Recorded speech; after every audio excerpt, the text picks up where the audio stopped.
Hola amigos, ¿qué tal? Mi nombre es Zenithron y hoy vamos a reaccionar al iceberg de los peores efectos especiales o mal CGI. Sin más que decir, comencemos. Se ve épico, muy épico. Vamos a ver qué tal es. Parece Deadpool.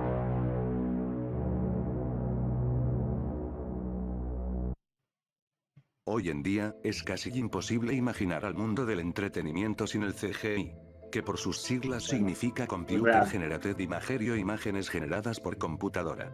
Pregúntate qué sería de películas como Avengers o series como Stranger Things sin un cerebro cibernético que con la ayuda de programas específicos y personas capacitadas, traen a la vida criaturas y paisajes imposibles. Sí, puedes contestar que los efectos prácticos seguirían vigentes. Pero te aseguro que todas las compañías y productoras que están rondando por ahí buscan gastar lo menos posible y hacer la mayor cantidad de ganancia. En un Bueno, mundo sin sí, CGI, sí, tienes que dar por sentado que varias de las pinche Hollywood. películas que viste no existirían por el Tendría mero que hecho ser. de ser apuestas muy riesgosas. El cine contemporáneo le debe mucho a la computación, pero hoy no te voy a hablar de eso.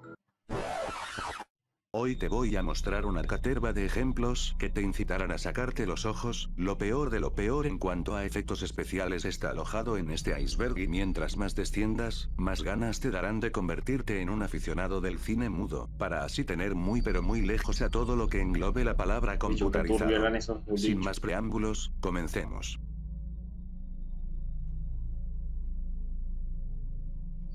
Nivel 1. Están bien para su época. Vamos a ver qué está bien Comenzamos para su este época. iceberg con Scud, el El temible perro. perro de Sid en Toy Story 1. Scud Sí, no es está un mal. Bull Terrier maniático que adora usar su poderosa mandíbula y sus afilados dientes para destrozar los juguetes que su dueño le da. Un animal despiadado adicto al caos y a inspirar miedo. Money for Nothing fue una de las canciones hit de la banda de rock británica Dire Straits. A grandes rasgos la canción trata sobre un dúo de trabajadores de tienda de electrodomésticos, argumentando sobre si las estrellas de rock trabajan duro o no. Recomiendo que escuchen esta joya de los años 80 y presten mucha atención a su letra, pues no Ah, tiene desperdicio. sí, el El show de show de Moxie. Moxie fue uno de los primeros programas con animación por computadora de Cartoon Network. Su emisión original fue en el ya lejano 26 de noviembre de 1993 y nos Bicho, presentaba al viejo. perro llamado Moxie y a su amiga Pulga. La serie era de carácter antológico. Y debido a la corta duración de los episodios, esta servía como separador entre publicidades o programas de mayor duración. El show de Moxie duró nada más que 2 años y a pesar de tener voces como la de Chris Rock en sus Sí, filas se hay le quien es. considera parte del Lost Media o material perdido de Cartoon Network. Las escenas de Lockers en Hombres de Negro 2 son realmente increíbles, el hecho de jugar con el concepto de cuán grande nos sentimos y cuán grandes en realidad somos quizá. Vamos a ver qué definición tiene esto. Ya, disculpen. Esperemos un poco. Es que quería hacer esto en streaming, pero mi internet es muy lento para tal cosa. Cuando consiga internet fijo por cable, streaming y del duro, señor. Si es que la universidad no me mata primero, claro. Bueno, continuemos. Quizás esté adelantado a su época. En un principio vemos a J y a K abrir el Sí, locker que recuerdo esta contenía escena. el reloj del agente más veterano. El aparato estaba siendo resguardado y casi tomado como una especie de ídolo por esta pequeña sociedad de alienígenas peludos. Para ellos K era un dios y lo veían como un ser gigante y todopoderoso. Bueno, Pero en la acá. escena final todo eso cambia pues K abre la puerta prohibida que nos muestra que nuestro mundo y todo lo que conocemos de él no es más que otro locker de cientos de miles. Realmente te hace apreciar la vida de otra manera y comprender un poco mejor las escalas del universo. Take I'm On Me Day talking no One fue one. un cover que hizo una boy band de los años 90 a la clásica canción de la banda de pop noruego Aja. Sobre Ah, gustos no hay nada escrito, pero esta versión no llega ni a los talones de la original. bueno, Sobre la banda A1 será. no hay mucho de interés para agregar, era la típica agrupación de la época, chicos fotogénicos y atractivos, sonrisas radiantes y muchas ganas de ser los próximos Backstreet Boys. El video es lo que Nadie más supera llama a la los Backstreet atención, Boys. su estilo Ni cibernético recuerda BTS. mucho a una conocida película de la que voy a hablar a continuación. Tron, la Tron de original. 1982 fue una película de ciencia ficción pionera. El protagonista es Kevin Flynn, un programador presumido que trabajaba para una megacompañía llamada Encom. Él tendrá que enfrentarse a la compañía y a su actual CEO llamado Eddie Linger para probar que el Vi el verdadero resumen creador y, de varios de los programas con los que bueno, Encom se se muy volvió millonario interesante. son de su autoría. Para eso entrará a un mundo de realidad virtual donde con la ayuda de un software llamado Tron podrá liberar todos los datos necesarios que sirven como prueba irrefutable. Película recomendada para los amantes del género. Reboot, Reboot ¿cuál era es? una serie infantil emitida Ah, desde 1994 han hasta estado los 2001. dos que Tiene el honor recuerdo. de decir que fue la primera serie completamente animada en computadora. La historia sigue las aventuras de Bo, Do y Enzo Matrix. Tres peculiares personajes que viven en la ciudad de Mainframe, juntos deberán enfrentarse a los villanos Gigabit y Hexadecimal, quienes tratan de destruirlos a ellos y a toda la ciudad. Será. Otro dato novedoso y curioso para la época es que los personajes si tienen una evolución física conforme pasan las temporadas, pueden verlo mejor con el siguiente ejemplo, dedicado a quienes subestiman a la adolescencia. No sé. No lo vi. Nick Mare fue un programa británico infantil con temática de aventuras medievales. Generalmente un Pesadilla equipo del era Rey. constituido por 4 niños. Uno era quien asumía el rol de héroe y los otros eran sus consejeros a lo largo del viaje. El objetivo de los chicos es completar las diferentes misiones que el juego tiene para ellos dentro de un entorno fantástico que recuerda un poco a Calabozos y Dragones. Además de los desafíos físicos, los concursantes tenían que resolver acertijos y preguntas que pondrían a prueba su inteligencia. Todo el show se desplaza entre una amalgama de escenarios reales específicamente construidos y cromas hechos por pantalla azul que al verlos es imposible no sentir un poco de nostalgia. Nivel 2. Bueno, Ni siquiera están bien para su época. así de malos serán. Godzilla de Ya. 1998 fue el remake americano del clásico japonés de 1954. Entretenida, pero nada Godzilla que fue ver. dirigida por Roland Emmerich y está protagonizada por nombres de peso tales como Jim Reno o Matthew Broderick. El argumento lo sabemos de sobra, pero por las dudas aquí va el resumen. Ensayos nucleares, animales mutados, monstruos gigantes atacando aldeas y luego ciudades, un grupo de personas que tienen muchas diferencias entre sí pero que tendrán que dejarlas de lado para poder mantenerse vivos. Ya saben, la clásica Godzilla. Lo más destacable de esta remake es que el monstruo tiene una apariencia muy parecida a un T-Rex y no la clásica que todos conocemos. Algo que años después corregiría el Monsterverse de Warner Bueno, Bros. es verdad. Ya va. Creo que está un poco oscura la pantalla.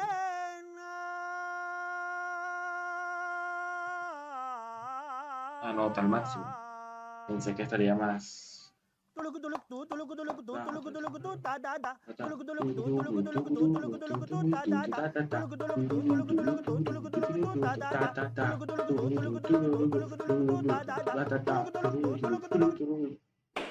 Ay, ¿cómo olvidar eso? Tune Los fue un memes. video musical producido en 1998. Interpretado por la mega estrella de pop hindú Daler Mendy. La canción fue un éxito Ni idea quién inmediato es. en su país y lo consolidó como un artista. Aunque en este lado del mundo la canción comenzó a tomar notoriedad a partir del 2010, cuando los internautas veían curioso y por demás bizarro este simpático video con un CGI bastante cuestionable. Pretty Little Liars, conocidísima serie que trata sobre misterio y drama americano de la sociedad actual, tiene un momento bochornoso en la sexta temporada. Cuando uno de los personajes, llamada Spencer, protagoniza una secuencia que nos quería mostrar cómo ha pasado el tiempo desde que comenzó la historia. Más que conmover a los fans y televidentes, les llamó la atención lo mal hecho que estaba el fondo. Ese Capitolio no convencería a nadie y es indefendible bajo todo punto de vista. Definitivamente una escena que los fanáticos del show recordarán, por las razones incorrectas. Red Dwarf fue una serie británica de comedia y ciencia ficción que contó con 12 temporadas. A simple vista, parece una parodia a Viaje a las Estrellas. Pero mientras más capítulos consumes, más te vas dando cuenta que tiene su propia impronta. Esto quizás se deba a uno de los escritores y co-creadores llamado Rob Grant, quien se fue terminada la temporada 6, por diferencias con la productora y sus compañeros. A partir de aquí Red Dwarf fue en declive durante 2 temporadas completas. En los diálogos se notaban cosas que no encajaban del todo y situaciones que más que despertar carcajadas, daban vergüenza ajena. La cereza del pastel recae en el CGI, que durante la temporada 7 y 8 es nefasto. Es como si Rob Grant se hubiera llevado consigo la esencia del programa y a cambio nos hubieran entregado esto.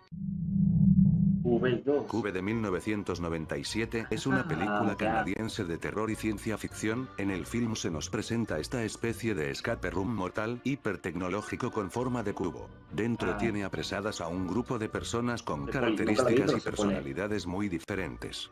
Cube fue muy elogiada en su momento y hoy día se la considera un clásico de culto. Tanto fue el éxito de la primera parte que, como era de esperarse, tuvo su secuela y, como era de esperarse, no le llega ni a los talones a la primera. Podría estar varios minutos hablando de lo mala que es Hypercube, pero mejor concentrémonos en su mal CGI, que está a la vista en todo momento. Las pocas ganas de los animadores y el poco presupuesto de la productora casi arruina el legado de la original. Para este tipo de casos, donde el fallo es tan evidente, es mejor hacer de cuenta que el Cubo 2 nunca existió.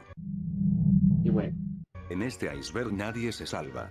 Ni siquiera el famosísimo antihéroe y cazavampiros de Marvel. Blade tuvo su primera adaptación fílmica en 1998 protagonizada por el gran Wesley Snipes. Antes de que me llamen hater debo decir que la película me parece fantástica y el bajo mundo vampírico que se nos presenta es absolutamente increíble. Todo en el film marcha bien hasta que llega el recordado e infame momento en el tercer acto, cuando Blade pelea con Deacon. En este momento el Daywalker se da cuenta que Deacon Frost es algo más, ya que luego de rebanarle el brazo y cortarlo a la mitad, el villano está como si nada. Los que no estaban como si nada eran los espectadores al ver tan mal CGI. Es como si la sangre de Deacon se hubiera transformado en puré de tomate burbujeante. En ningún momento nos da una sensación inquietante e impactante, como si logró la escena de la lluvia de sangre. La regeneración de Deacon por otra parte nos da cringe absoluto. House of Haunted Hill de 1999 es un remake de una clásica película en blanco y negro. Pasó sin pena ni gloria por el cine y luego de ver esto te darás cuenta el porqué. Actuaciones olvidables, personajes tediosos e interpretaciones poco convincentes. Lo que verdaderamente es de terror en esta película son los fantasmas que persiguen a Stephen, personaje que interpreta Geoffrey Rush, o Barbosa para los amigos. Los espantajos que acosan a su personaje jamás terminan de entenderse. Hay tomas en las que parecen bolsas de basura arrastradas por el viento, en otras tienen el look de una medusa o una masa peluda y bochornosa para nada atemorizante. Animalia de 2007 era una serie basada en un libro de 1986 con el mismo nombre. En ella nos presentan a Alex y Zoe, dos niños que se alejan de sus padres en una visita al zoológico y accidentalmente tropiezan con un portal que conduce al mundo de Animalia, un lugar mágico donde los animales hablan e interactúan entre sí, sin devorarse los unos a los otros. Cuando ves Animalia tienes la sensación de que la serie es mucho más vieja, y que la animación no corresponde a la fecha de estreno. Viniendo de un gigante como Animal Planet, el resultado deja mucho que desear. La serie animada de Kirby es algo que los niños de los 90 recordamos con mucha nostalgia. Lamentablemente, cuando revisitamos ciertas cosas de nuestra infancia, es normal decepcionarse al darnos cuenta que nuestra memoria nos jugó una mala pasada y que el show no se veía tan bien como pensábamos. Así es como la escena del reencuentro del Dinoblade con su cría tiene un lugar en esta parte del iceberg. Supongo que los creadores querían demostrar que la legendaria ave destaca completamente de los demás personajes y ese efecto se consiguió, pero no por su epicidad sino por la incomodidad que nos genera verla. Nunca te terminas de creer que la Dinoblade está ahí, es como si todos en esa montaña estuvieran delirando o se hubieran puesto de acuerdo para seguirle la corriente a la cría. Sería La Granja. Para seguir arruinando infancias, hablemos de la serie de La Granja, 2 temporadas con animaciones de animales sin pulir. No es que me quiera ensañar sin motivo, pero para ese entonces ya teníamos Shrek y por Dios, qué buena película y qué majestuoso CGI. Me gustaría decir lo mismo de la serie de La Granja, pero me es imposible. Por momentos su CGI parece sacado de una publicidad emitida por señales locales de televisión. Muchos podrán defenderla diciendo que era una serie, no puede verse tan bien como una película. Les recuerdo que La Granja es una franquicia creada por Nickelodeon, una compañía que amasa miles de millones al año. Lejos está de ser una serie con orígenes humildes. Tenía que cerrar el nivel 2 con algo que deje la vara alta, algo que te prepare para las abominaciones que se vienen, porque a partir de este momento todo irá de mal a peor. Espero que estés listo porque el verdadero viaje del horror visual comienza a partir de este punto. Veamos qué sale. Los Samsonov.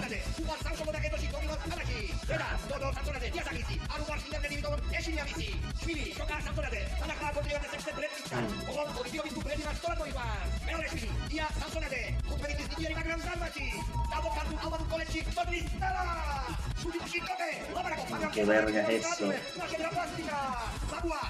Pollo cricoso.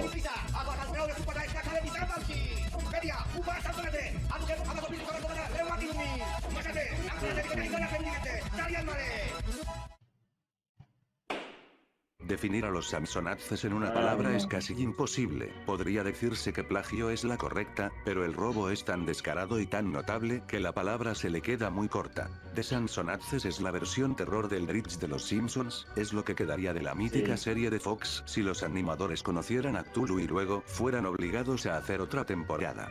Oriunda de Georgia, The Samsonades tenía como objetivo mostrar la vida de la población promedio del país. Sin embargo, lo que lograron es una especie de sueño febril, basura completa que según el creador, Shalva Ramishvili, trataba de rendir homenaje a la famosa serie estadounidense. En palabras de Shalva, solo lo hice para demostrar el amor que le tengo a los Simpsons. Definitivamente, hay amores que matan. Nivel 3. Valle inquietante. Vamos a ver qué hay de inquietante. Lluvia sobre. Nancy Marchand, la talentosa actriz que personificaba a Livia Soprano en la famosísima serie mafiosa de HBO, lamentablemente falleció antes del comienzo del rodaje de la tercera temporada, lo que llevó a los showrunners a tomar la decisión de matar al personaje fuera de cámara. Podría haber quedado ahí, pero decidieron ir un poco más lejos. Usando metrajes viejos de pruebas de cámara y algún que otro casting, tomaron la cabeza de la mujer y la colocaron en otra actriz que simulaba ser ella en una extraña escena madre e hijo con resultados poco convincentes. La película de Spawn, de 1997, es uno de mis placeres culposos. Michael Jai White como Al Simmons y John Leguizamo interpretando al cruel payaso son el punto fuerte del film. Pero no podemos tapar el sol con un dedo. Spawn está llena de incongruencias y el CGI es infernalmente desastroso. Las escenas de la capa roja, en vez de transmitirnos la epicidad de los cómics, hace preguntarnos, ¿por qué demonios no utilizaron tela de verdad? Les aseguro que hubiera sido mejor que el resultado final. No necesitas ser un erudito en el séptimo arte para darte cuenta que el efecto desentona totalmente con el mood y el clima que quiere plasmar la película. Esperemos que la próxima versión con Jamie Foxx pueda corregir ese problema. Vamos a ver si dale. Provenientes de Moscú, Captain Jeff es una banda de música electrónica que ronda los escenarios desde hace más de 20 años. Uno de los clips de sus canciones más famosas, llamada Cosmos, es una oda a los efectos paupérrimos. Es como si a la película Tron le convidaras un poco de la famosa droga rusa Crocodile. Un viaje bizarro y psicodélico que nos recuerda la visión que tenían del futuro hace 2 décadas. Si acertaron o no depende de tu criterio. Yo creo que no. No podía dejar afuera al personaje más irritable de todo Star Wars. ¿Quién sabe qué pasaba por la mente de George Lucas cuando creyó que todos amaríamos a esta desesperante criatura? Jar Jar Binks quiso ser el alivio cómico de las precuelas, pero lo único que desata es furia absoluta. Antes de conocer los primeros pasos de Batman con Gotham, vimos los primeros vuelos de Clark Kent de la mano de Smallville. En mi opinión, ambas series tienen el mismo problema, abarcan conceptos que chocan con la idea de una serie que nos muestre los orígenes del héroe. Una clara demostración de esto es la aparición de Darkseid. Entre ojos brillantes y nubes con forma, al mejor estilo Galactus, el dios de Apocalipsis dijo presente en el show, dejando bastante que desear. Sí, Anaconda 3. La famosa película Anaconda, protagonizada por Ice Cube y Jennifer Lopez, contó con 2 partes más, siendo la tercera la peor por lejos. El CGI, en vez de perfeccionarse, se volvió inmirable. ¿Cómo es posible que saquen algo que ni siquiera iguale a los efectos de la primera, teniendo más de 10 años de diferencia entre una y otra? Misterios que permanecerán sin resolver hasta el fin de los tiempos. Luego de una primer película buena y una secuela horrible, Marvel decidió rebotear a los Cuatro Fantásticos. En 2015 se estrenó Fantastic y es tan insulsa como un café frío. La química entre los actores es nula y los efectos son asquerosos. Horrible La película. cosa parece un golem de estiércol y el Dr. Doom es la versión robótica de Tulio Triviño. El universo de Reed Richards y compañía es un manantial de conceptos increíbles que Hollywood aún no ha sabido aprovechar. Crucemos los dedos para que Kevin Feige nos dé algo digno en los próximos años. O sea, El animal que protagoniza este momento el apareció jefe. en uno de los tantos episodios relleno de The Walking Dead. La famosa serie de zombies sabe cómo cautivarnos, pero también nos regaló momentos what the fuck. El alce fue uno de esos. ¿Qué ¿En qué mierda estaban es pensando eso? los productores cuando decidieron incluir esta Dios escena? mío. Se ve como si hubieran recortado un frame de ¿Pegar un algún juego de PNG o cacería de PS2 y lo hubieran depositado en el episodio sin reparo alguno. El de la segunda temporada es infinitamente superior, y eso que aún Eso no se era ve una bien. serie consagrada que amasaba fortunas. Más allá de eso no puedo enojarme con The Walking Dead, nos regaló a uno de los mejores personajes de la ficción. Sí, Cierto. por supuesto que hablo de Negan. El resto La momia punto. regresa es Ah, una película excelente, ya me puedo explota imaginar todos cuál los es. conceptos de la primera entrega y los hace mejores. Todo sería perfecto si no fuese por ese rey escorpión que aparece al final. Los encargados del CGI realmente se esmeraron para que el monstruo no se parezca casi nada a Dwayne Johnson. Las animaciones que aparecen en las pantallas de bolos son un clásico en cuanto a mal CGI se trata.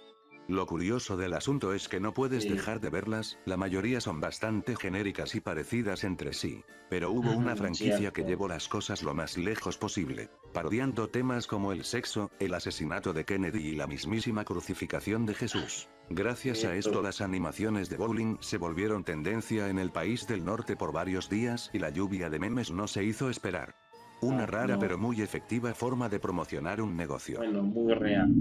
Logo original de Muchos creen Sonic. que quejarse en las redes Ah, sociales es cierto, inútil, el que Sonic. sería el equivalente a gritarle a una Ya me puedo nube. Si imaginar. eres de esos, déjame decirte que estás subestimando el poder de las masas. El hate que recibió el diseño original de Sonic en su película fue Sí, tan sabía viral y raro. tan excesivo que obligó a la compañía a retrasar O sea, su estreno no para está darnos mal, una pero versión este del no es erizo el azul estilo más que le parecida quedaría a a la que Sonic. vemos en los videojuegos.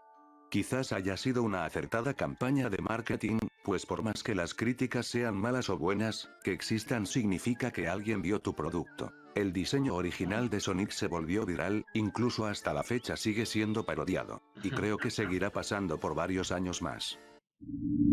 Cars, la película. Lamentablemente no todas las productoras No, esto fue. hollywoodenses hacen caso O a sea, la los opinión efectos no general, son tal malos, fue el pero caso de Cats en esta vaina es 2019. Desde el inquietante, vamos señor. todo pintaba muy mal. Con el estreno del primer tráiler, vimos que a diferencia de su versión teatral, no usarían maquillaje prostético, sino que este método sería reemplazado por CGI. Terrible decisión, el resultado final fue desastroso, las caras de los actores pegadas a los cuerpos animados dan miedo y desesperación a la vez. Un claro ejemplo de que a veces menos es más. Si te digo Asylum Studios seguramente no te suene de ningún lado, ahora, si menciono a Sharknado quizás te vayas haciendo una idea. Atlantic Rim, Transmorphers, Alien Origin y vs Monster. Hasta el día de la fecha es un misterio saber quién financia estas películas y quién va a verlas, pues, en su repertorio Asylum cuenta con más de 45 películas. Un número imposible de lograr, sin que haya público de películas que nos dan horas de entretenimiento bizarro. El chiste es lo que puede verse como una Mike mierda, pero Myers, el entretenido. galardonado actor que Es el encarna a punto. Austin Powers, y nada más y nada menos que la voz de Shrek. También tuvo sus golpes bajos a lo largo de su carrera.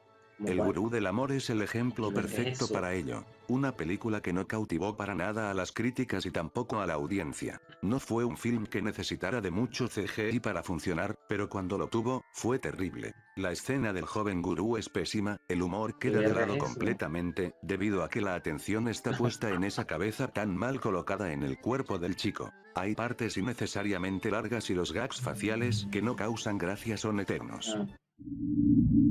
¿Qué podría salir mal en una película, si está basada completamente en un cuento de ciencia ficción escrito por el mismísimo Ray Bradbury? Escritor que nos trajo joyas como Fahrenheit 451 y Crónicas Marcianas. ¿Qué podría salir mal si la premisa trata sobre viajes en el tiempo a la edad jurásica? Creo que sé cuál es. Concepto que inspiraría a Capcom a crear el majestuoso Dino Crisis. La respuesta es su terrible. Ya va. Si no me equivoco, esta es la película donde viajan al pasado a matar dinosaurios y un idiota pisa una mariposa y se la trae al futuro y la caga todo. O sea, el cazador de dinosaurios, algo así, si mal no recuerdo. Seguro que esta película me gustaba porque el concepto era interesante. Pero vamos si es esa. Terrible CGI. La adaptación de A Sound of Thunder parece un mal Sí, chiste. es esa. Es como si en vez Es de esa querer rendirle misma. homenaje a la obra de Bradbury, hubiesen hecho No todo lo puedo posible para creerlo. dejarla mal parada. Del vamos, la trama es muy ambiciosa, requería millones de presupuesto. Quizás un poco más que lo que costó Jurassic Park. A simple Bueno, vista, es obvio que no los tuvo. Aunque las actuaciones son buenas, no hay manera de que te creas que los protagonistas están siendo atacados por esas temibles bestias. Es triste mm, ver lo que resultó al adaptar uno de los relatos cortos más famosos del escritor. Quizás en un tiempo A Sound of Thunder tenga su revancha con el presupuesto y el CGI que se merece, sería una entrada fresca a un género que casi le pertenece pura y exclusivamente a lo mm, creado por Steven Spielberg. bueno, es verdad. La Justice, versión de cine Justice de la League, Liga de la Liga de la Justicia, Justicia. dirigida Coño, por el le están metiendo controversial la Joss Whedon, tuvo problemas fuera y dentro de las grabaciones. La película que suponía la el entrada bigote de triunfal y Superman. la épica reunión de los 7 pilares del Sí, universo de DC, fue una decepción que hoy día sigue desatando polémica. Las intensas regrabaciones ponían en jaque la abultada agenda de los actores, en especial la de Henry Cavill, quien en ese momento estaba mm, filmando Misión Imposible 6, Fallout. Por contrato no podía afeitarse el bigote, pues era parte de su personaje. Esto llevó a los cierto. estudios Warner a tratar de negociar con Paramount, quien le escupió un rotundo no. La falta de tiempo, el recorte de presupuesto, la desesperación y los malos tratos en la postproducción de Justice League crearon un caldo purulento que nos terminó entregando al Superman con la cara más extraña que veremos en nuestra vida. Según Henry Cavill, antes de ponerse en la piel del kryptoniano, se sometía a capas y capas de ceras y vaselinas que intentaban reducir el espesor del bigote lo más posible. Más allá de los intentos, el resultado es fatídico y muy Cierto. gracioso sin Se buscar ve un serlo. poco El raro la cara. CGI en la cara de Superman es abominable. Una vez que te das cuenta, es imposible dejar de verlo. ¿Quién diría que un simple bigote le costaría millones a Warner Bros.? Dragon Ball Evolution. No Ay, quiero no, sonar pesimista, pero no, el anime y las adaptaciones live action van muy mal de la mano, quizás sea por es los cierto. extravagantes looks de los personajes, o por el hecho de que querer resumir en 2 horas un anime o manga que cuenta con varios capítulos es tarea imposible. Sí, es Otros cierto, dicen muy que esto jodido. se debe a que cuando la historia sale del mundo de los lápices, se pierde cierta magia. Fuese cual fuese el motivo, el Bueno, nefasto espera. caballo de Troya que avala completamente esta postura no es nada más ni nada menos que Dragon Ball Evolution. 20th Century Fox no solo se tomó el No, atrevimiento de americanizar la trama para que se convierta en un amorío adolescente de preparatoria, sino que también nos dio los peores castings posibles. Nadie, y repito nadie, se parece a su versión original. Ni siquiera Piccolo, pues es de público conocimiento que Piccolo es verde. El CGI es terrible durante toda la película, pero cuando Goku se ay, transforma a no. su versión Ozaru, da por seguro que tu mente y tus ojos sufrirán mucho. No solo por arruinar nuestra infancia, sino por tener el descaro de llamar a esa aberración Dragon Ball. Incluso la película pirata taiwanesa titulada Dragon Ball The Magic Begins es considerada una maravilla del séptimo arte a comparación de Evolution, y eso Bueno, ya es mucho creo que la decir. vi Por suerte también. hay una luz de esperanza al final del túnel y se llama Dragon Ball The Legacy, un proyecto hecho por fans que se mantiene en desarrollo. La calidad es tan buena que muchos artistas se están sumando para crear el mejor live action posible. Crucemos los dedos y enviemos los mejores deseos al equipo. Crepúsculo sin lugar a dudas fue una de las ¿Por sagas de qué? romance adolescente más polémicas de nuestros tiempos. La crítica en general aborrecía las películas, tildándolas de mediocres o simplonas. No Bueno, es podían verdad. entender cómo una historia tan cursi logró liderar la taquilla por tanto tiempo. Sin Bueno, es embargo, los verdad. Creo que era fanáticos porque no no había nada paraban de mejor que crecer. poner. Masas y masas de adolescentes que podrían decirte sin que se les mueva un pelo, que la historia de Edward y Bella era mejor que El Padrino o la Me trilogía del falta Señor de los mucho. Anillos. Lo que nadie de ese fandom podía Ah, defender y se convirtió en la piedra en su zapato fue la bebé Renesmee Cullen, la ay, hija de los no. protagonistas. No hay una razón concreta de por qué el estudio tomó esta decisión. Algunos dicen que las políticas sobre el uso de infantes en rodajes se había puesto demasiado estricta. Otros que el estudio estaba tan confiado de que la saga era un hit, que cegados por el ego, creían que todo le No, saldría no, bien, no, incluso no. crear un bebé en CGI. Gran equivocación, cada vez que Renesmee aparece en pantalla o te ríes o encoges los hombros de vergüenza. Dicho todo esto, es imposible que pienses que Renesmee pudo haber sido peor, pero para sorpresa de todos, esto no es así. Antes del CGI, el estudio había barajado la idea de un bebé hecho con efectos prácticos, el resultado fue bautizado en internet como Chukesmee. No. ¿En qué cabeza cabe que esto podría ser considerado una niña de verdad? ¿Cómo fue que los productores vieron las primeras fases de la creación de este bebé monstruo y le dieron luz verde?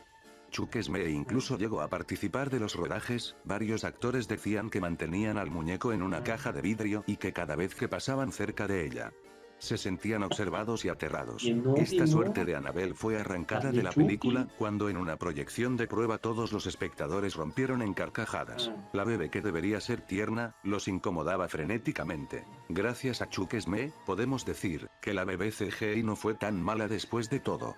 Bueno, es verdad. Ay, ¿por qué me reí de eso? Nivel 4. ¿Qué mierda estoy mirando? La primera vez que miras Food Fight, es normal pensar que es una película creada por alguna compañía tercermundista de bajo presupuesto. Te prometo que vamos a encontrar cosas así en este iceberg, pero todavía no es el momento. Food Fight es un film que está lejos de ser humilde, pues tuvo una producción de 45 millones de dólares, y contó con voces conocidas del ambiente tales como Charlie Sheen, Hilary Duff y Christopher Lloyd. El mismísimo Doc de Volver al Futuro puso la voz para interpretar a un personaje de la cinta. Aún así, Food Fight es un fracaso en todo sentido, pues solo recaudó la pequeña suma de $73.700. La premisa es rara. Los personajes de las marcas favoritas del supermercado cobran vida de noche y viven en una especie de ciudad ficticia. Algo así como Toy Story, pero mal hecho, pues nunca se termina de entender que es real y que no. Porque la gente que compra en el lugar interactúa con las mascotas de las marcas como si fuera algo normal. Porque los personajes dialogan y se mueven exageradamente, haciéndolos ver completamente irritantes. ¿Y por qué diablos hay tantas secuencias excesivamente largas que no aportan nada a la película? Podría dedicarle más tiempo a Food Fight, pero no vale la pena, solo quedémonos con que es una de las peores películas de animación que existen. A estas alturas, todos damos por sentado que Stephen King es el maestro indiscutible del terror contemporáneo. Sus obras literarias cautivan e inspiran a millones de personas alrededor del mundo, incluyéndome. Lamentablemente, cuando el señor King sale del papel y la tinta para producir sus propias obras, el resultado es bastante dudoso. The Langoliers de 1995 es prueba de ello. Todo comienza en un vuelo con destino a Boston, una noche como cualquier otra. 10 personas de ese avión deciden descansar y dormir una siesta. De repente todos se despiertan, pues una niña ciega clama que todo el mundo ha desaparecido. Efectivamente es así, todo está acomodado en su lugar, no hay rastros de violencia, solo desaparecieron. Los sobrevivientes deberán trabajar juntos para encontrar ayuda y en el camino develar el misterio de qué está pasando. Ya, espérenme un segundo, por favor, que hay unos tipos con una fiesta. Ya vamos a bajar aquí la sensibilidad un poquito. Ya veamos. Sí, ahora sí. Vamos a ver dónde pongo el micrófono. Disculpen. Disculpen que esté tardando tanto. Disculpen, por favor.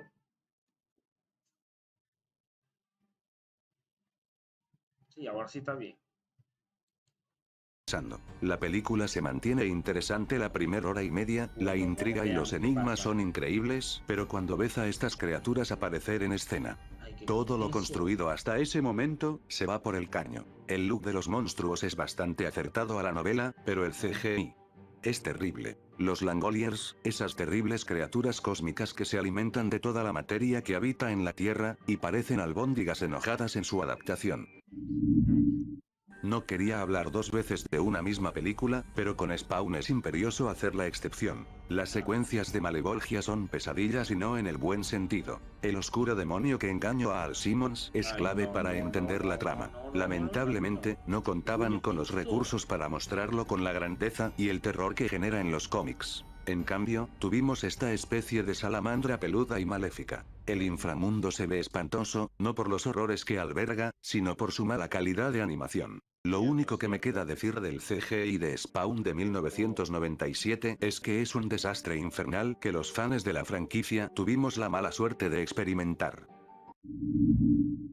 Blue es una canción creada por el grupo italiano de Eurodance Eiffel 65. Su videoclip fue estrenado en 1998 y cuenta con casi 300 millones de reproducciones en YouTube. Su estribillo pegajoso y su voz modificada para simular la de un alienígena es lo que la hace tan especial. Blue es por lejos el single más exitoso del grupo y ha alcanzado el número 1 en varios países. Fue nominada a los Grammy y alcanzó el puesto número 6 en los Billboard Hot 100, una prestigiosa lista creada para promover a los artistas emergentes y reconocer el valor de su música. Cada vez que veo a estos marcianitos azules, no puedo evitar compararlos con esta criatura que aparece en un episodio de Coraje.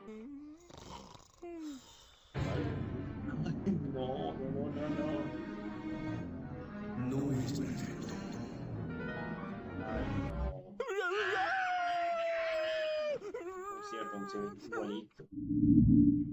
Debo confesar que de niño, me había obsesionado con la primer película de Mortal Kombat. La pegajosa canción techno en el comienzo abría las puertas a un universo lleno de artes marciales, épicas peleas sangrientas y mucho pero mucho gore. Cuando me enteré de la existencia de su secuela, tenía que verla como fuese. Y cuando lo hice, la decepción fue abismal. Pues aunque fuese pequeño, me daba cuenta de la mala calidad que tenía en comparación a su primera parte. Annihilation es un festival horrendo de malos efectos especiales. Durante toda la película vemos una gran variedad de CGIs asquerosos, pero el premio se lo lleva la Animality de Liu Kang. Toda la pelea de los dragones es un atentado terrorista a nuestras córneas. Hubiera sido mucho mejor un enfrentamiento real y coreografiado, mostrando los distintos estilos de los personajes, tal cual pasó en el final de la primera parte. Pero alguien tuvo la brillante idea de que una pelea con monigotes hechos en efectos especiales quedaría mejor. No creo ser alguien rencoroso. Pero las personas que tomaron esa decisión, merecen un gancho directo al mentón que los haga caer en una piscina de ácido. Cuando el dúo Shanks y Bigfoot decidió hacer una canción que compare el amor hacia una persona con el chocolate, era obvio que estaban pensando en un producto comercial. La letra es pegajosa, el estribillo es tierno y la música amigable. A la canción le fue muy bien durante varias semanas, así que era el momento de ir unos escalones más arriba y realizar un videoclip acorde a la temática. Es imposible que una fórmula de esta índole falle, a menos que el videoclip sea creado en puro CGI y que todo el chocolate que nombras no parezca chocolate sino más bien, bueno, no voy a ahondar en muchos detalles. Solo diré que The Great Mighty Pooh del gran juego con Kerbal Fur Day estaría orgulloso. I am the great mighty Pooh, and I'm going to throw my shit at you. Doctor Who es una serie británica que se emite hace décadas, es un clásico de la ciencia ficción y de los viajes cósmicos en el tiempo. En el episodio 6 de la tercera temporada, el Doctor se enfrenta a un hombre llamado Richard Lazarus, un científico sobreviviente a la Segunda Guerra Mundial que anhelaba la inmortalidad. Lazarus era un prodigio, pero la desesperación de querer vivir por siempre le hizo cometer varios errores en el funcionamiento de su máquina, alterando su ADN, transformándolo en un monstruo terrible y asqueroso que busca drenar a las personas para arrebatarles su juventud. En este mismo nivel te hablé de The Langoliers, una adaptación producida por Stephen King. Ahora te voy a hablar de una película que fue demandada por el propio escritor para que lo saquen de los créditos, pues la consideraba tan mala que no quería que su reputación sea manchada. The Lawnmower Man es una adaptación que toma el nombre de un relato original de King, pero poco tiene que ver con su historia. En el cuento, un sátiro hace sacrificios humanos al dios griego Pan. La película, por su parte, es más bien un pastiche entre Tron y Carrie. Además, tiene el descaro de colocar muchos más guiños de las obras de King. La única similitud entre el libro y la película es que ambas involucran máquinas de cortacésped. La historia va más o menos así. Un científico llamado Lawrence Angelo se especializa en tecnologías de realidad virtual y crea un software muy poderoso que puede volver más inteligente a las personas que lo usen. Es así que se acerca a Joe Smith, un chico con retraso mental que trabaja como jardinero. Joe sufre bullying de parte de muchos pueblerinos bravucones y de su propio hermano, quien también es el padre de la iglesia. El software de realidad virtual funciona de maravillas con Joe, quien sesión a sesión va mutando a una especie de prodigio tecnológico que además tiene poderes de telepatía y telequinesis. No hace falta que te remarque las referencias a otras obras de King para que te des cuenta, ¿verdad?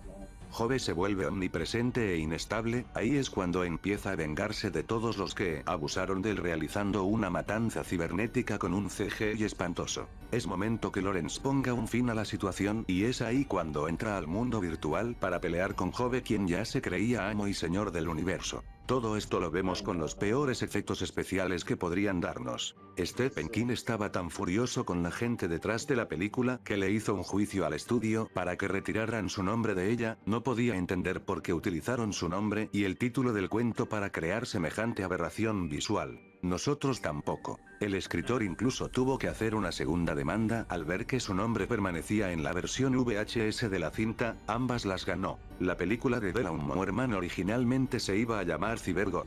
No sé en qué momento decidieron meter a Stephen King en esto, pero está más que claro que fue un sucio truco de marketing que no prosperó. De todas formas hay que reconocer que el film es combustible de pesadillas, pues contiene animaciones tan malas que podrían traumar a cualquier niño de la época. The Lawnmower Man pasará a la posteridad como la película basada en una historia de Stephen King que no se basa en una historia creada por Stephen King. Nivel 5. Mátenlo con fuego. ¿Tiene 6 niveles o tiene 5? Rhapsody Street Kids. Believe in Santa es un musical animado ambientado en Navidad, aunque gracias a su terrible animación parece más bien una celebración pagana. La película fue hecha con tal desgano que nadie de la producción se dio cuenta que las voces de algunos personajes están corruptas. Oh, see, for the kids nowadays. Oh, my baby must be sending letters.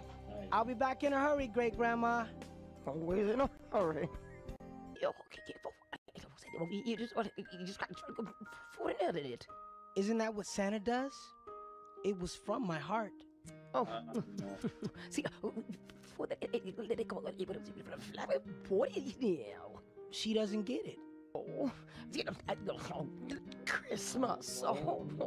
La historia trata sobre Ricky, un niño rapero que extraña a su difunta madre y sobrelleva esta pérdida jugando con sus amigos. Como toda película gringa sobre la infancia, hay bullies, amor, personajes clichés y muchas canciones simplonas. Si es que a esto se le puede llamar canción.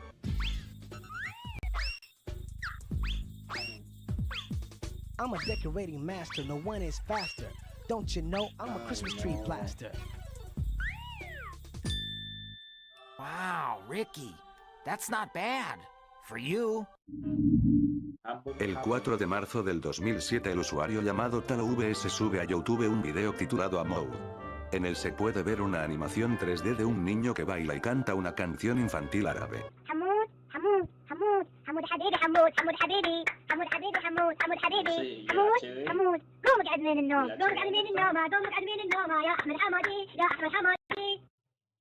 La animación pasa sin pena ni gloria por mucho tiempo, hasta que tal cual pasó con virales como Dame tu cosita, otro usuario lo resube y empieza a tener miles de visitas diarias hasta llegar a la gran suma de 14 millones de views. El meme tiene varias parodias en YouTube y algunas son dignas de ver para reírse de lo delirantes que resultan. Desde shitposting perturbador hasta remasterizaciones en 8K. Poniéndolo simple, Amodaviv es otro ejemplo de internet siendo internet. ¿Recuerdas esas típicas propagandas televisivas de los años 2000 donde mandabas la palabra requerida al número que estaba en pantalla y a cambio recibías un ringtone o una imagen graciosa? Bella Topolona es exactamente eso, en este caso recibías una canción graciosa cantada por este perturbador ratoncito que aparecía en la publicidad. Los niños italianos que tuvieron la mala suerte de ver la publicidad de Bella Topolona la recuerdan porque la animación era tan mala, que el factor ternura que buscaban causar se perdía completamente. A finales de la década de los 90, una popular banda cristiana llamada The Gaither Vocal Band, vio varios episodios de caricaturas religiosas como vegetales y dijeron yo también puedo. El resultado fue esta blasfemia de la animación conocido como Dorby's Making Decisions. Dorby's es un mediometraje que suponía ser el piloto de una serie que trataría varios tópicos cotidianos en la vida de una comunidad cristiana. Bueno, me fui por unos momentos. Veamos cómo sigue esto.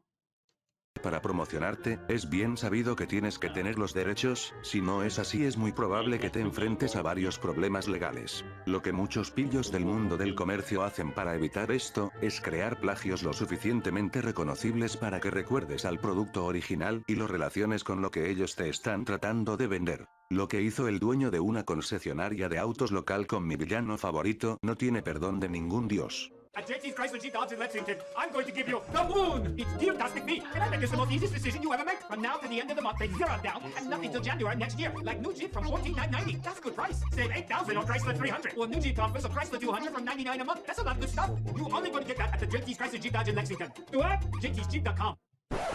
Después de ver eso solo puedo decir que los verdaderos villanos son las personas que animaron a esos minions.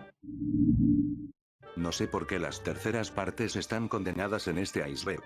Pero todo lo que digo, juro que lo tienen bien merecido. Es momento de hablar de Tremors 3, por lejos la peor de toda la saga en cuanto a CGI se trata. Y no es que las anteriores y las que les siguen sean obras de arte. Pero los efectos en esta entrega son tan malos, que merece estar cerca del último nivel. Tremors 3 sigue la vida de Burt Gummer, viejo conocido de la franquicia. Luego de una cacería de graboides en Argentina, Burt vuelve a Perfection, Nevada, donde las cosas han cambiado bastante. No se ha informado sobre un ataque o avistamiento de esas terribles bestias en años. Pero hay gente que lucra con el morbo de los turistas por las cosas que pasaron en el pueblo. El hallazgo de un nuevo degraboide atrae nuevamente a las bestias a Perfection. Burt y compañía deberán usar sus recursos para una vez más erradicar a esta terrible plaga subterránea. Lo novedoso de esta tercera parte es que los graboides han desarrollado una nueva mutación conocida como Ash Blasters. Y aquí es cuando tengo que detenerme. Los efectos especiales de los Ash Blasters son por lejos los peores de toda la saga. Aún así las películas de Tremors son muy disfrutables y las recomiendo para esas tardes de domingo en las que buscamos entretenimiento simple y relajación absoluta. En el 2005, la fiebre de los Furbies era real. Todos los niños ansiaban tener una de estas tiernas y pequeñas criaturas peludas. Hasbro no se quedó de brazos cruzados y mandó a hacer una película que acompañe toda la euforía generada por sus famosos monstruitos. La película contó con un buen marketing, a cargo de grandes de la industria como McDonald's. Lo que hace más grande la incógnita de ¿por qué demonios se ve así de mal? Furby Island es todo lo contrario a lo que Hasbro buscaba. Los Furbies animados parecen demonios japoneses, del tipo que busca tu amistad, para luego devorarte ni bien te quedes dormido. Los movimientos y los diseños de los personajes son paupérrimos y robóticos. Es difícil simpatizar con alguno de ellos, pues la concentración está 100% puesta en lo mal que se ven. La crítica atacó ensañada a la película y siempre por el mismo tema, la pésima animación. Teniendo en cuenta que varios paladares negros del cine ya habían visto lo que la animación era capaz de hacer con películas como Shrek 2, el hate tenía sentido. Ese 2005 la fiebre Furby casi fue erradicada por la misma compañía que la liberó, un tiro en el pie que Hasbro aún recuerda, pues hasta la fecha no tenemos otra película de estos tiernos juguetes. Yo espero que no.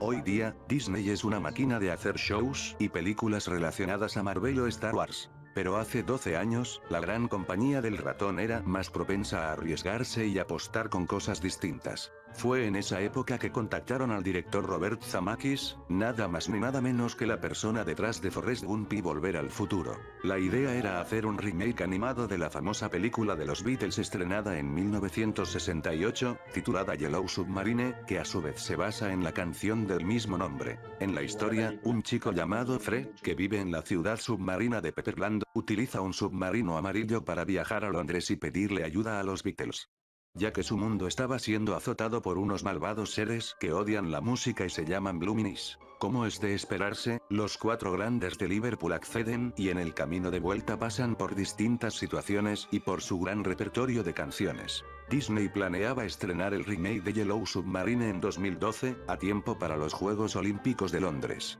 Lamentablemente, el estudio a cargo del proyecto llamado Image Movers Digital, dejó de recibir el soporte de Disney para realizar la tarea. Los ejecutivos de la compañía clamaban que Image Movers había demostrado ser una buena casa de animación, pues ellos eran los que estaban detrás de películas como El Expreso Polar, Los Fantasmas de Scrooge y Beowulf. Pero por más que esos proyectos fueron formidables en cuanto a animación y estética, la recaudación era un cantar totalmente diferente. Pues habían perdido demasiado dinero, o como mucho llegaban a recuperar lo invertido. Estos antecedentes llevaron a que el remake de Yellow Submarine se abandone completamente, y que el estudio cierre. En el camino nos dejaron un cementerio de personajes a medio realizar que parecen sacados de una parálisis de sueño.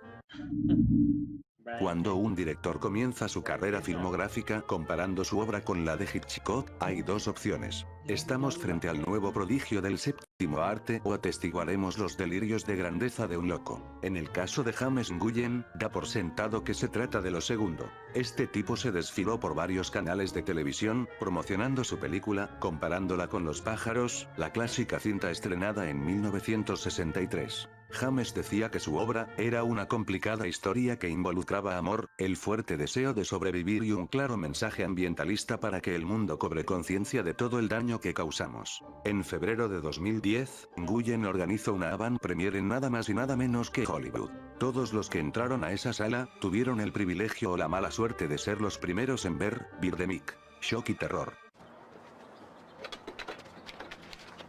Ay, no, que ya se ve mal.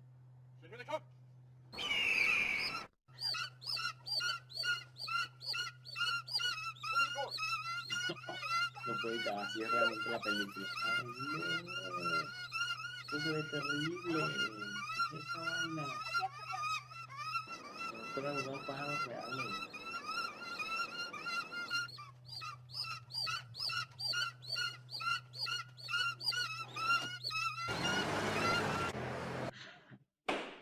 Birdemic es de esas películas que pasan a la posteridad por lo malas que son. No hay ningún punto rescatable en el film, la fotografía es precaria, las actuaciones son extremadamente bizarras y por momentos crees que los extras están siendo obligados a decir su línea, a punta de pistola. Hi, the Eagles killed our friends. Do you have a phone I can use to call the police? No, I'm sorry, all phones from the Eagle attack, all phones are dead up here. Really? Damn it.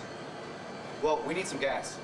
Well, from the Eagle attack, we are short on gas, but it's $100 a gallon if you want. What? $100? That's outrageous.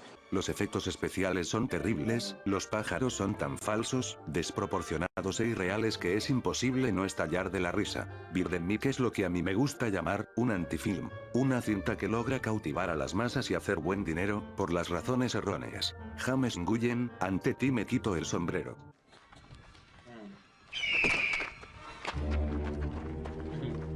¿Qué pasó? El verdadero miedo. Nivel 6. Verdadero miedo. 15 minutos. 13 minutos. El increíble búho.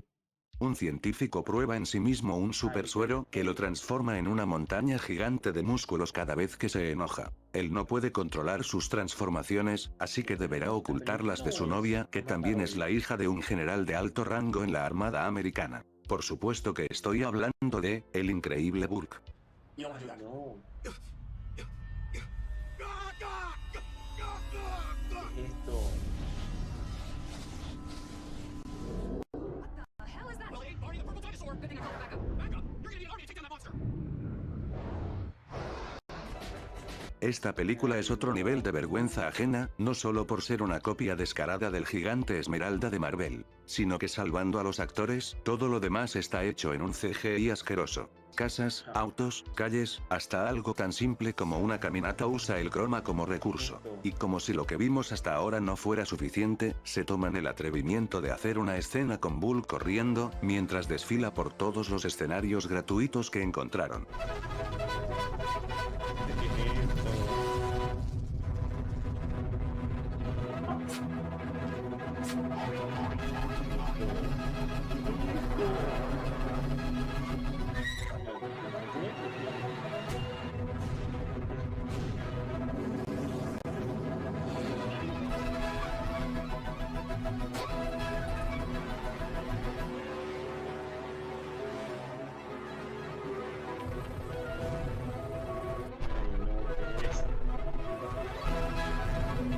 Si quieres desatar una amenaza a nivel gamma, nada más muéstrale esta película a Bruce Banner. Estoy seguro que la guerra mundial Hulk se quedaría en pañales. Ay, no. Video Brinquedo es una compañía de animación brasileña que se ha encargado de llevar el plagio a niveles nucleares. Entre su repertorio, podemos encontrar The Little Cars, The Little Panda Fighter, Ratatouille, entre muchas otras. Durante sus comienzos, Video Brinquedo solo se encargaba de distribuir películas y series extranjeras en Brasil. No sé qué los llevó a hacer sus propias producciones, pero fue como abrir la caja de Pandora. Dinero. Tiene que tener más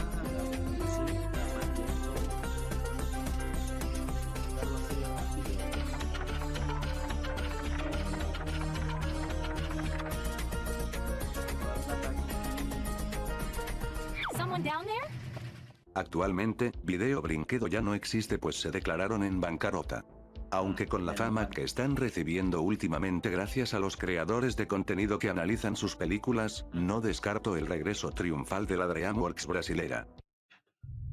El hijo de la máscara. Ay, no, también fue horrible. Cuando intentas hacer una secuela de una de las mejores películas de Jim Carrey sin su participación, sabes que estás jugando en modo difícil. Ahora agrega un protagonista que intenta ser gracioso y falla miserablemente, escenas que dan mucho cringe y un CGI horrendo, te quedaría algo como El hijo de la máscara. La película sigue las desventuras de un fallido caricaturista que luego de una loca noche de fiesta, usando la máscara mágica de Loki, embaraza a su esposa, pasándole así todos los poderes al niño. A todo esto se le suma el mismísimo dios de la locura y el engaño, pues por mandato de su padre Odín, debe recuperar su preciado artefacto para así no seguir desatando desastres en el mundo. Lamentablemente Loki es bastante incompetente en su tarea, si hubiera hecho todo bien desde un principio, quizás hasta nos salvábamos de la existencia de este film. El hijo de la máscara está repleto de efectos especiales poco creíbles y atolondrados que supongo yo sirven como recurso para tapar la mediocre actuación de los protagonistas. Por suerte New Line Cinema tuvo la amabilidad de no involucrar a Stanley Ipkiss y a su mundillo en esta película, de lo contrario hubieran manchado uno de los trabajos más valorados del gran Jim Carrey. Si creías que las producciones animadas religiosas habían tocado fondo con Dorvis, es que todavía no conoces a su anticristo.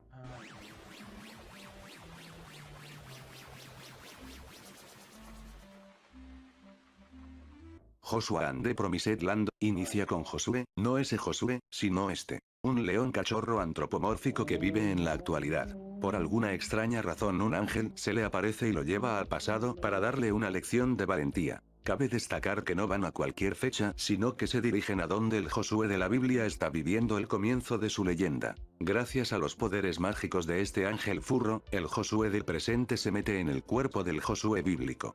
Y a partir de aquí es que pretende ser él y vive su travesía en carne viva. Un dato peculiar de esta película es que fue dirigida, escrita y animada por una sola persona, conocida como Jim Leon. El hombre proclama que Joshua and the Promised Land le tomó 4 años de su vida y que está muy orgulloso de ella. Si entras a su IMDb, verás que el único trabajo que realizó es este, algo razonable a mi entender, pues como dice el dicho, los verdaderos artistas saben cuándo retirarse.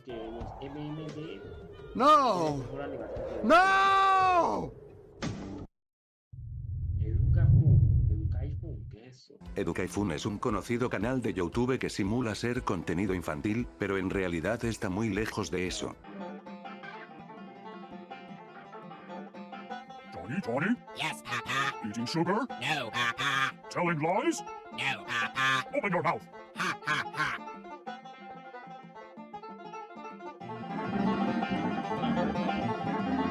Por momentos, los vídeos de Educaifun parecen algo digno del MK Ultra. El aura es oscura, la música hipnótica y las voces de fondo horribles. Las animaciones son el plato fuerte, pues los deformes personajes rompen todas las leyes de la física con el fin de brindarte la peor experiencia posible.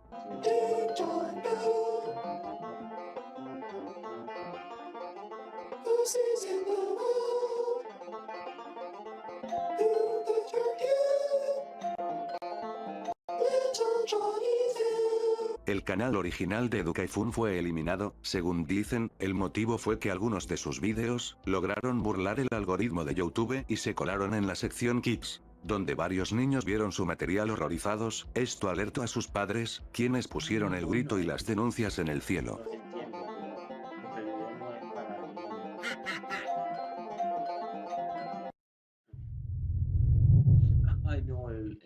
La ironía se encuentra en todos lados.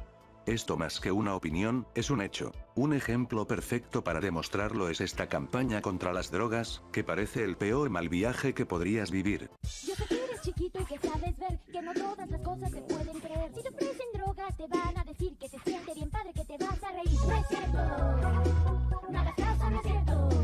Lo que esa gente no te quiere decir es que si usas drogas te vas a confundir, que hacen daño a tu cuerpo, que envenenan tu cuerpo. Vive sin drogas. Fundación Azteca, por un México sin drogas. Me pregunto cuál de todas las cabezas creativas del proyecto fue la que creyó que la mejor forma de concientizar era hacer esta publicidad tan bizarra, donde un ejército de flores parlanchinas y psicodélicas quieren ayudar a la causa, pero en realidad solo empeoran la situación. ¿Recuerdas ese extraño y críptico juego de PS1 llamado LSD, Dream Simulator? Bueno, Utsumutsume es algo parecido. Este corto japonés recoge la tenebrosa esencia de aquella joyita colorida y la fusiona con lo que podríamos encontrar si visitáramos los paisajes de pesadilla que Lovecraft describía en sus relatos. Utsumutsume no tiene contexto alguno, la historia es casi nula. Solo te puedo decir que este monstruo que estás viendo en pantalla, es una niña que está conectada a sus padres, que al igual que ella son desagradables bestias de pesadilla. El corto no escatima en comentarios con doble sentido y situaciones muy subidas de tono, que, por razones obvias, me es imposible mostrar en este video. Quién sabe qué se cruzó por la cabeza del director y guionista, Takashi Kimura, a la hora de crear este cortometraje que parece una invitación a la locura.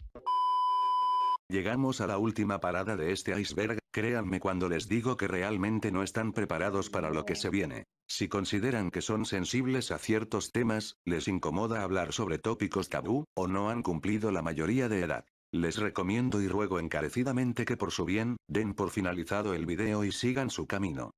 Bueno, vamos a ver qué locura hay aquí. Porque si dice así, debe ser fuerte, muy fuerte. Vamos a ver cuál es. Si te quedas, no me hago responsable de lo que pueda generarte lo que verás a continuación. Aclarado esto, continuemos. Where did the Out Go Die? Where did the Out Go Die es un vistazo animado al infierno. No me considero una persona fácil de impresionar, pero varias veces tuve que detener la película para digerir un poco lo que estaba viendo y descansar mi mente. A pesar de estar animada de una forma tan precaria, Where did the Out Go Die logra perturbar al mismo nivel que producciones como Mártires o la controvertida Holocausto Caníbal. Lo que te puedo contar de la historia, manteniendo el video apto para los estándares de YouTube, es que es una antología que tiene como factor común a un perro proveniente del inframundo llamado Lavi. Créanme cuando les digo que Lavi no tiene nada que envidiarle a Cerberus o a otras bestias de la mitología dantesca. Lavi estará presente en las diferentes historias que la película presenta, obligando a los protagonistas a cometer actos terribles e irreversibles. La primera historia recibe el nombre de Leche Contaminada. En esta Lavi advierte a un niño llamado Tommy que su hermano a punto de nacer es el anticristo. Tommy deberá detener este proceso, obviamente de la manera más cruel y perturbadora posible. Tommy acepta su destino con la promesa de que hace lo correcto y de que es la única forma posible de salvar al mundo. La segunda historia se llama Memorias Líquidas. En esta, un asesino en serie adicto a las drogas halló la forma de extraer los pensamientos de sus víctimas para poder inyectárselos y vivir sus emociones por un breve lapso de tiempo. Todo esto termina patas para arriba cuando el asesino se inyecta los recuerdos de una prostituta que lo hará experimentar el mismísimo infierno. La tercera y última historia se llama La máscara que usan los monstruos. Aquí seguimos las desventuras de un niño llamado Ralph, quien tiene la cara de su hermano gemelo muerto pegada al cráneo. Ralph oculta sus imperfecciones en un pasamontañas y como si esto fuera poco debe convivir con unos padres abusivos que lo culpan de todos los males existentes. Esto último es lo que lo unirá a Sofía, su vecina e interés amoroso. Una niña que debido a su enfermo padre, sufre cosas peores que Ralph. Where did the Out Go Die explora las parafilias más depravadas que se te puedan ocurrir, siempre manteniendo un tono tenebroso y